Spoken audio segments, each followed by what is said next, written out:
Quand on parle d'art contemporain, je me dis, nous les Africains, on a déjà pris une avance. Le problème c'est que beaucoup n'ont pas encore compris que c'est depuis hier que l'Afrique est dans le contemporain. Je vais terminer avec cette question.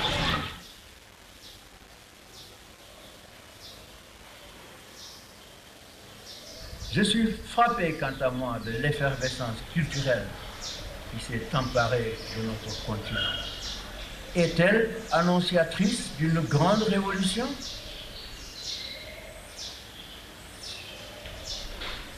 Senghor aurait-il encore raison de dire, je le cite, « Le vent qui traverse l'Afrique n'est pas un vent ordinaire, c'est un ouragan. » De nos grands défis, un de nos grands problèmes, comment on se situe, nous Africains, face au vent d'Est et au vent d'Ouest.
Le débat essentiel pour nous était que, oui, on retrouve très peu d'artistes africains sur la scène internationale. Ça, c'est un. De deux, la rencontre avec l'artiste africain ne se fait pas forcément en Afrique, mais plutôt en Occident.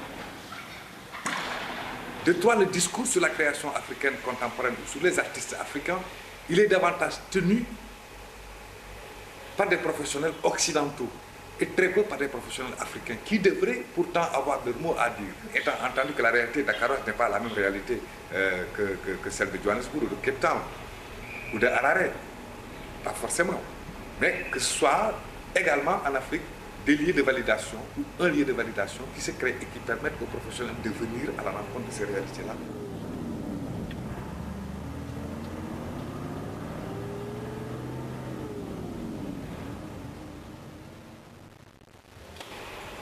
Donc voilà un peu la philosophie de base qui a été à l'origine de l'organisation en Afrique d'une biennale de l'art africain contemporain.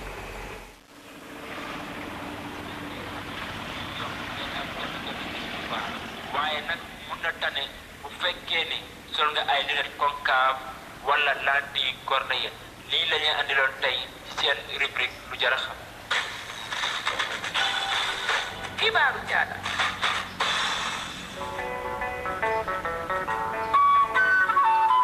nag jàmm si xibaaru caada yi li leen andil biennale édition 2008 biennale Dakar Art tàmbali nañ ko nag def maanaam ndaje jàkkaarloog way tas ko ci xibaar yi ñu seet nag biennale boobu lu toll si weer nag dañ ko amal fii si Dakar gis nañu ubbite ba nag échange yu am solo am na fa waaye nag jàpp ni dina am ay exposition yu nga xam ne dañ ko fësal fii si biir Dakar waaye def nañu village Dakar Art ñu tuddee kër Dakar Art village boobu nag gis nañ ni dina nekk bërëb bu nga xamee ni nag ñooñu di artistes yi dañ fi fësal seen liggéey maanaam seen jumtukaay ak lépp lu nga xamee ni naan soxal na biennale bi si wàllu jokkalanteeg juróom-ñetti fan si weeru mai ba juróom-ñetti fan si weeru juin gis nañu nag.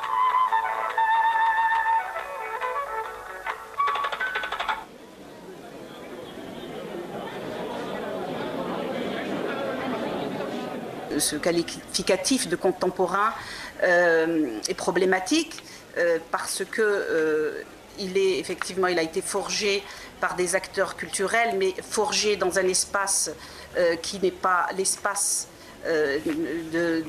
ni de l'Afrique, ni du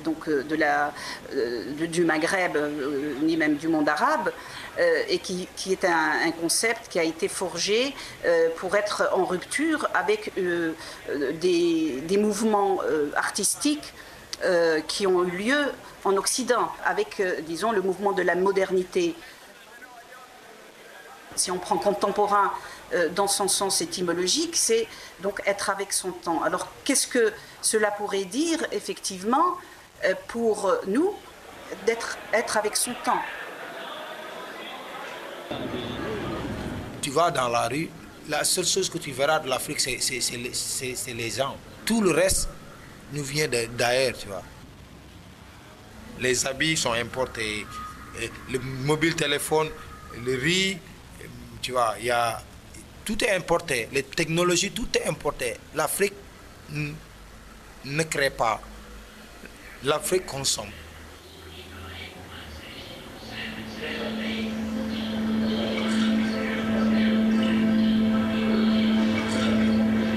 Pour moi, faire un expo, c'est soulever des questions. Mais nous, on pose des questions, mais personne ne vient répondre. Bien, ceux qui viennent, c'est souvent ceux qui viennent d'ailleurs. Durant la biennale, ça représente un peu l'idée de l'Afrique d'aujourd'hui. Parce que, tu vois, 90% du jury viennent de l'Europe.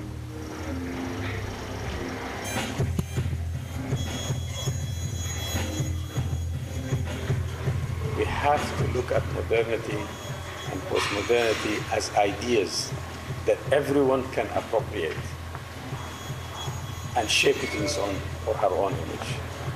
My observation, there's a new form of international consciousness happening, but it's happening at the level of culture, youth culture.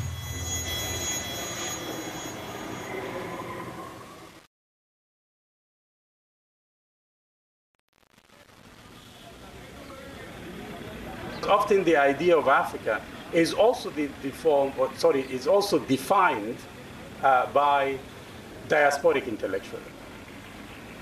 Comment réussir en Afrique ce que Senghor appelait l'enracinement et l'ouverture? C'est le grand débat.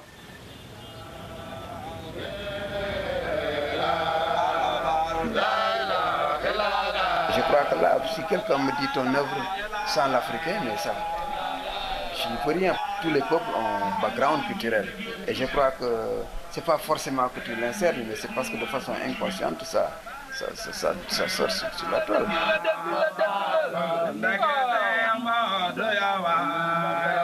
Aujourd'hui, je le considère ce casque comme le revers de l'ascenseur. Parce qu'eux, ils étaient venus nous coloniser avec ce casque. Moi, je retourne chez eux et je les colonise avec mon art. C'est comme ça que je leur dis ça.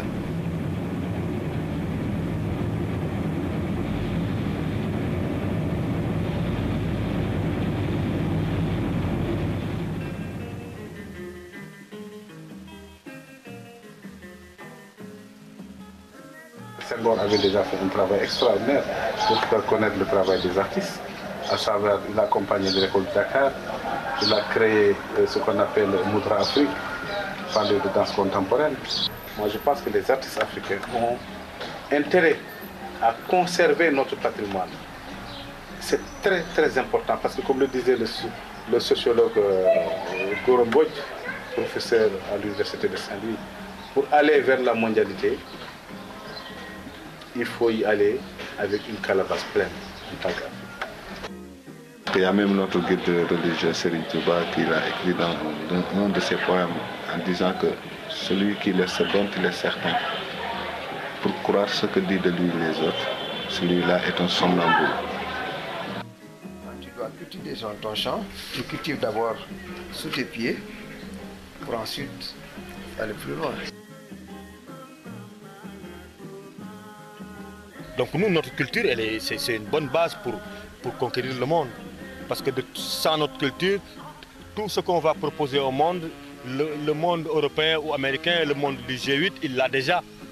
Donc au niveau culturel, nous, avec la diversité culturelle, nous pouvons amener notre pierre à l'édifice de ce monde-là, de cette globalisation-là.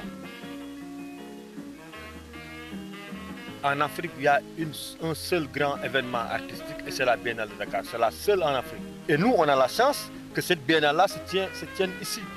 C'est parce que les artistes ont éprouvé le besoin d'avoir cette Biennale-là. Ça a été une revendication majeure de leurs préoccupations et les pouvoirs publics ont suivi ces artistes-là jusqu'à avoir cette Biennale-là. Et hors Biennale, il y a une bonne dynamique de création. Le nombre d'artistes qu'il y a au Sénégal, c'est impressionnant.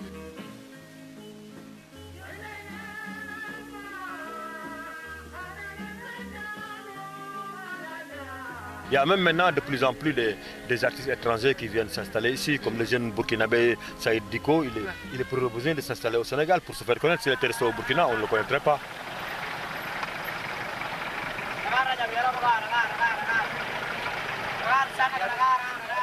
En 1992, c'était une biennale de l'art contemporain.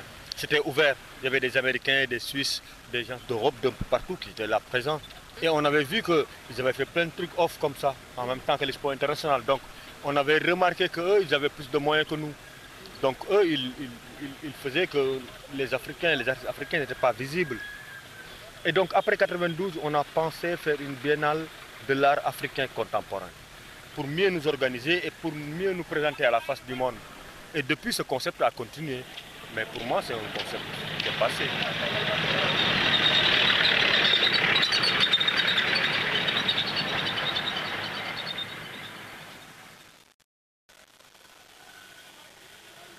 Le propre d'un artiste, c'est quoi? C'est d'être perméable à toutes les couleurs et à toutes les formes.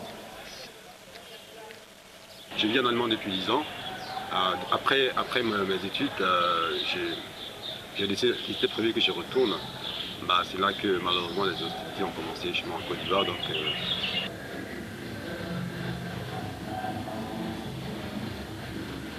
depuis que je suis parti, j'ai l'impression que je suis plus proche de l'Afrique. C'est permis de dire que j'aime le pays où je suis né. Voilà. Et le détruire, je crois que c'est détruire quelque chose en moi.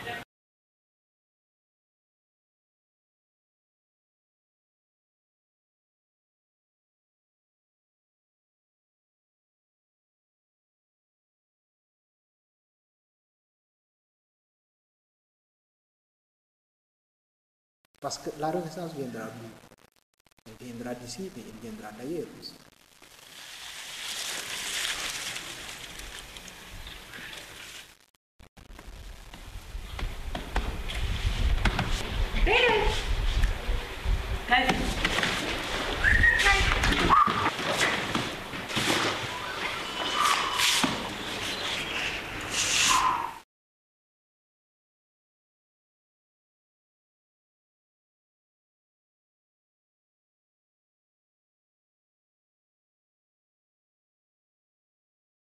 La volonté d'ouverture est davantage exprimée à travers le off. Mais cette ouverture nous a été fortement critiquée, mais par des experts occidentaux. Vous voyez bien, quand nous pensons que oui, il faut une ouverture, on nous critique. Quand nous disons oui, mais il faut qu'on reste entre Africains et la diaspora, nous sommes critiqués. Donc, quelle est la position à adopter? Alors, moi, je pense que pour éviter simplement d'être ballotté à gauche et à droite par des gens qui ont des attentes totalement divergentes par rapport à la présence ou non d'artistes non africains et non représentatifs de la diaspora, le off nous permet de régler le problème et de créer au niveau de la biennale des possibilités de rencontre entre artistes africains et artistes d'autres horizons. Mais que l'on considère aujourd'hui que le monde est interdépendant et que chaque société, chaque peuple a besoin de l'autre pour exister.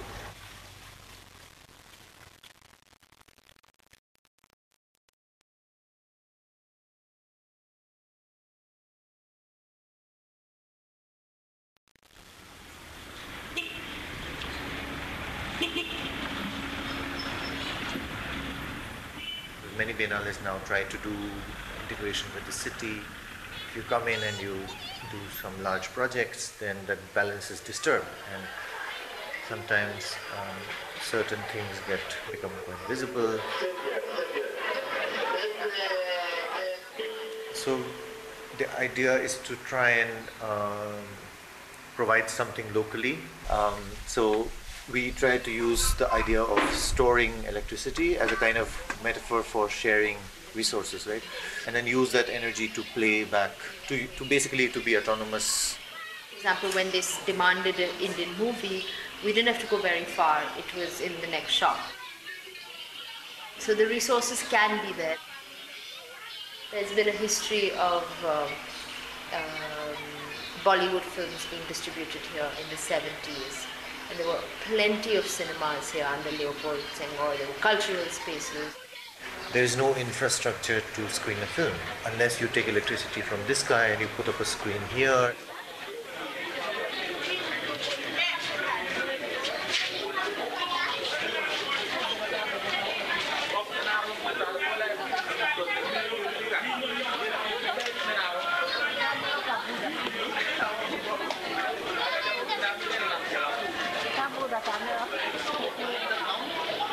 Forse più popolare qualcosa, beh, una biennale non è mai popolare, perché a parte adesso che Venezia diventa un po', adesso in Europa sì, diventano un po' delle cose di culto. L'OFF è nato spontaneamente, che localmente c'è stata assai vitalità nell'OFF. Credo che il grosso problema della Biennale, se si vuole continuare a cercare una selezione, trovare ogni edizione 60 nuovi nomi è impossibile. Per cui ritornano i nomi e ritornano le critiche, sono sempre gli stessi, che è vero. E all'ultimo è chiaro che scegli delle cose più facili da avere, a far venire, trasportare, perché ci sono tanti video, perché il video è facile, perché il video è più semplice, insomma, più immediato. C'è delle possibilità per un centro audiovisivi all'ambasciata di Francia, del Festival del Cinema Africano a Milano.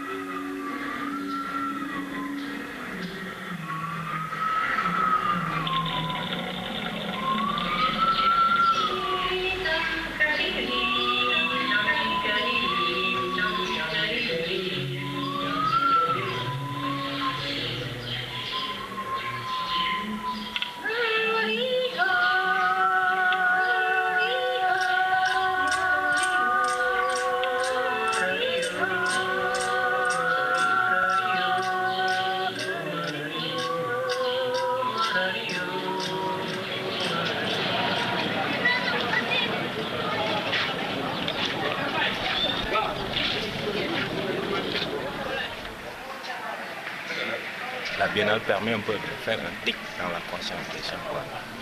Que les gens prennent attention à l'atelier Espace Biennale. Parce que tellement ils sont proches de nous, on vit tous les jours, mais beaucoup ne savent pas leurs préoccupations. Donc c'est pourquoi on tient toujours, pendant la Biennale, depuis 2002, 2004, 2006 et 2008, on a tenu à organiser notre Biennale ici. C'est d'abord pour nous une manière de montrer que l'espace en question, c'est un espace familial. Peut-être le off même, c'est le in, c'est continuel. C'est continuel. Peut-être le in, peut-être le off. C'est quelque chose qui est un peu plus éphémère que l'off. Celui qui vient ici, par exemple, pour voir comment se déroule la Biennale, il a aussi besoin de voir au moins qui est l'artiste et comment il évolue.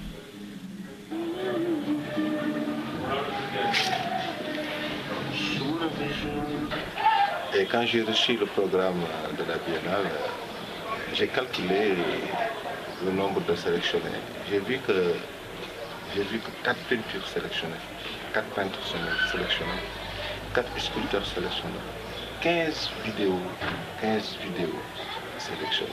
Tout ça ne font pas partie de notre culture.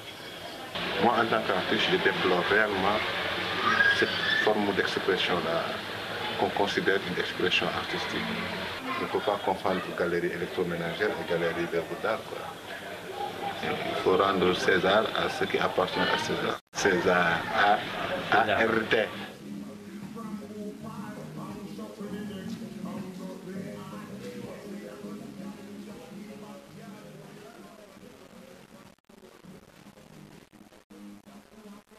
How do we talk about a scene when there is no I?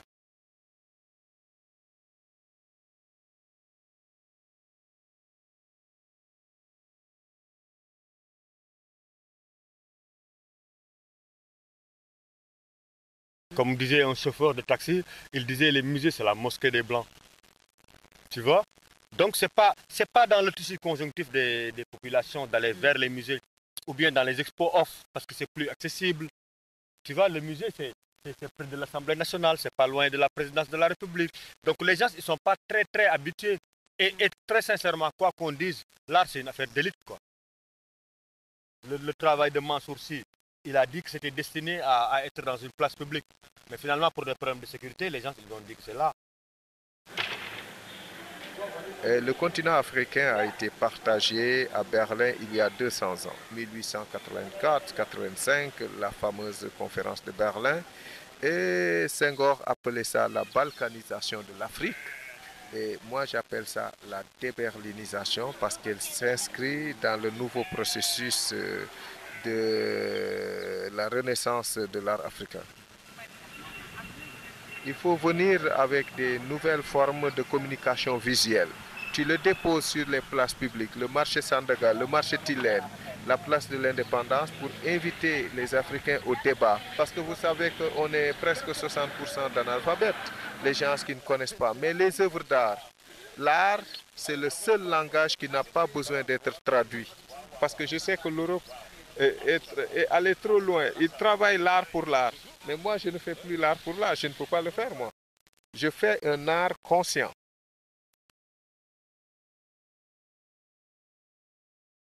Que si les populations ne peuvent pas venir ici, il faudrait bien que les œuvres des artistes aillent vers eux. Le contexte africain, le mot art même n'existe pas. Donc, ce qui fait que c'est en étudiant en Europe, en se frottant la culture occidentale, qu'on découvre ces mots-là. Décident eux-mêmes enfin de ce qu'ils ont envie de montrer et de ce qu'ils ont envie de faire voir. L'objet est déclaré à un Occident. Ici, c'est un objet familier, c'est un objet du quotidien, c'est un objet qu'on utilise qui doit même être utilitaire. Donc, qui était utilitaire et qui est utilitaire jusqu'à présent. Tu vois, on ne va pas laisser le frère qui est à côté qui doit manger. Tu me suis? Pour investir sur quelque chose qui n'est pas mangeable. Ça va venir. Je suis sceptique. Même après moi, même après mes enfants, ça va venir. Et là, c'est ça, quoi. Ça fait vivre. Et souvent pour ça. C'est fait pour les vivants, pas pour les morts.